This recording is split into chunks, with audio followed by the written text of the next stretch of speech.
Nous accueillons à présent Pierrick Robert pour LPA. Bonjour. Bonjour, bonjour aux téléspectatrices et téléspectateurs. Alors ma première question, j'allais dire, vous avez un frère qui est connu. Aujourd'hui, vous allez devoir vous faire un prénom. Qui est Pierrick Robert?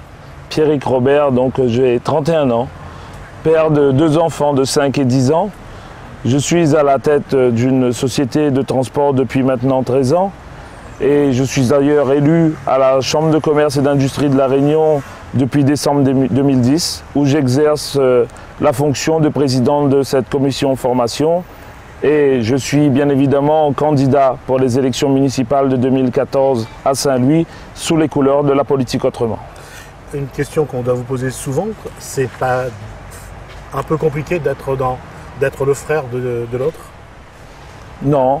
Je me sens Pierrick Robert, donc il n'y a pas de souci à ça. Qu'est-ce qui motive votre candidature sur Saint-Louis?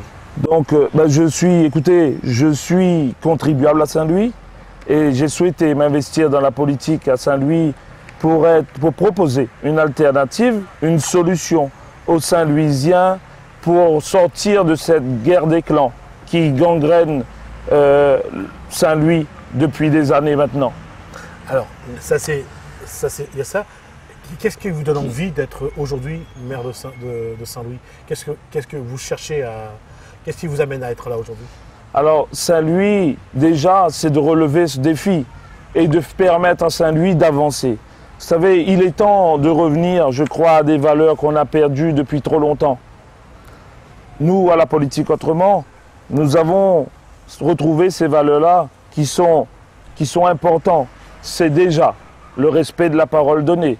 Ce qui est aussi primordial, c'est de pouvoir dire non à toute forme de corruption, de collusion.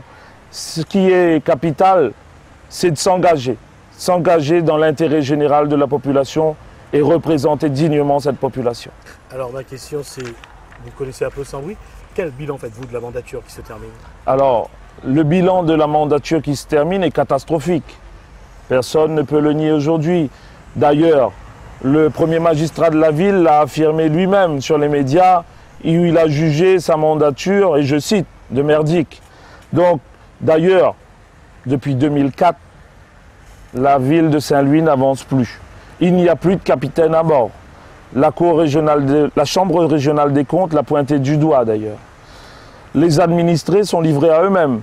Ils n'ont plus de repères, plus d'accompagnement. Les services essentiels ne sont plus assurés ici, déjà à commencer par les écoles. Quand on voit l'état des structures des écoles de Saint-Louis, quand on voit aussi le matériel qui est mis à disposition en quantité insuffisante. Je prends l'exemple. Comment voulez-vous aujourd'hui qu'on puisse avancer et que nos enfants puissent étudier dans de bonnes conditions? À Saint-Louis, en 2014, les écoles ne sont même pas dotées de matériel informatique. Dernièrement, des parents me faisaient part aussi du manque de papier toilette dans les écoles. Même le minimum n'est plus assuré. Quelles sont les autres doléances des Saint-Louisiens, des parents ou des jeunes? Quelles sont les attentes de la population aujourd'hui? Aujourd'hui, en sillonnant la ville, en rencontrant les familles les unes après les autres, c'est déjà de remettre le minimum vital en place. L'essentiel que Saint-Louis a besoin, l'essentiel qu'une commune a besoin pour pouvoir avancer et être représentatif, être crédible et redonner à Saint-Louis une image saine. Redonner à Saint-Louis ses lettres de noblesse. Alors, vous avez un programme à travers cet objectif que vous avez. Comment allez-vous faire pour justement redonner à Saint-Louis ses valeurs et ses lettres de noblesse? Quels sont les projets que vous allez porter?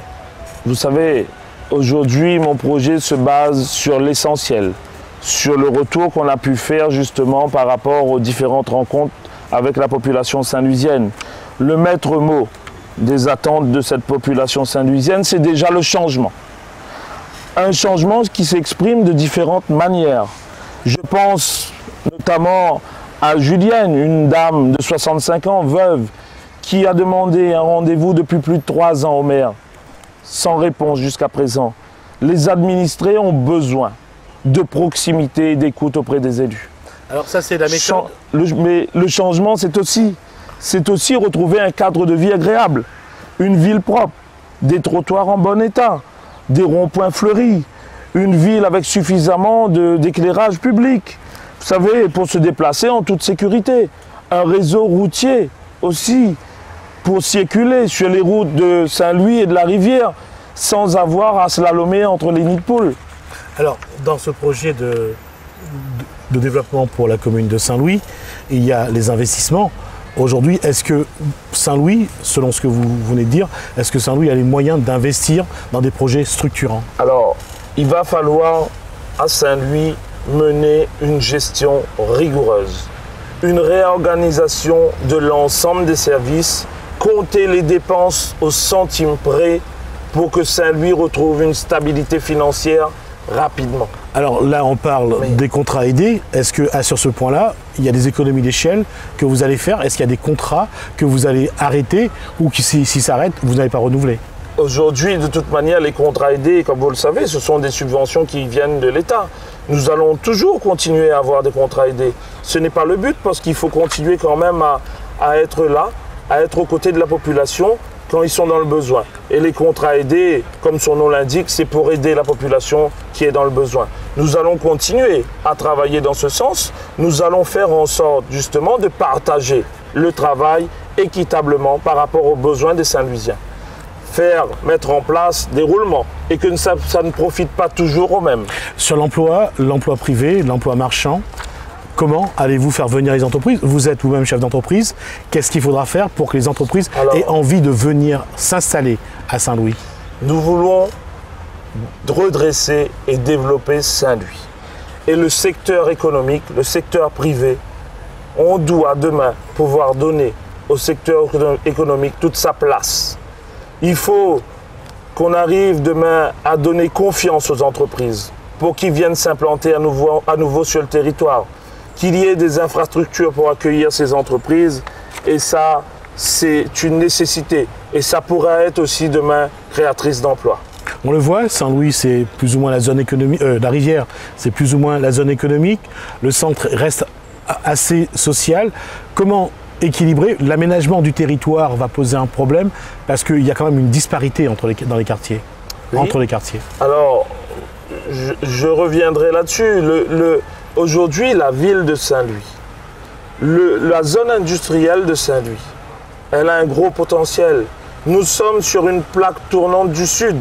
Nous avons encore de l'espace pour accueillir les entreprises. Nous devons développer le côté commercial et industriel dans les bas et pouvoir développer le côté touristique dans les Hauts-de-Saint-Louis. Mais sur quel foncier? Le foncier aujourd'hui, vous savez, à Saint-Louis, nous avons encore un espace disponible. Là, sur le littoral, qui est capable d'accueillir des entreprises industrielles ou commerciales. Ça existe. Et dans les Hauts, valoriser surtout le côté touristique par rapport aux écarts, par rapport au développement touristique. Je dirais même remettre en place les sentiers de randonnée, favoriser l'installation de gîtes, de tables d'hôtes, de chambres d'hôtes. On va aller sur l'amélioration du cadre de vie, sur le logement. Il nous reste 1 minute et demie. Qu'est-ce que vous voulez faire en matière de logement et amélioration du cadre de vie? En matière de logement, je veux proposer l'accession à la propriété pour les Saint-Louisiens. Aujourd'hui, nous avons des cités qui aujourd'hui sont depuis 15 ans en location. Je veux que demain, les Saint-Louisiens puissent accéder prioritairement à leur propriété. Alors, ça c'est pour l'action de la propriété. En matière de logement social, est-ce qu'il y a encore du foncier? Est-ce que le PLU est encore accessible? Est-ce que vous disposez, dans le cadre de l'aménagement du territoire, suffisamment de moyens pour lancer des opérations immobilières? En tout cas, nous allons continuer à travailler avec les SEM pour développer les logements sociaux. Ça, c'est primordial parce que nous en avons besoin. Il y a énormément de demandes de logements sociaux. Mais il va falloir quand même que nous restions droits dans nos bottes. Nous n'allons pas pouvoir aller plus vite que la musique. Nous allons bien sûr étudier cela et développer le côté du logement social au fil du temps, au fil de notre mandature. Dernière question, aujourd'hui, qu'est-ce qui vous donne envie de devenir maire de Saint-Louis? Vous savez, je suis un compétiteur. J'aime relever le défi. Saint-Louis est une ville qui a perdu toute sa crédibilité. Saint-Louis est une ville qui a perdu tout son sens. Aujourd'hui, je veux redonner à Saint-Louis toutes ses couleurs. Et je veux relever le défi avec les Saint-Louisiens pour que Saint-Louis redevienne la capitale du Sud. Pierrick Robert, merci d'avoir répondu à nos questions. Et nous passons à notre dernier invité de la journée.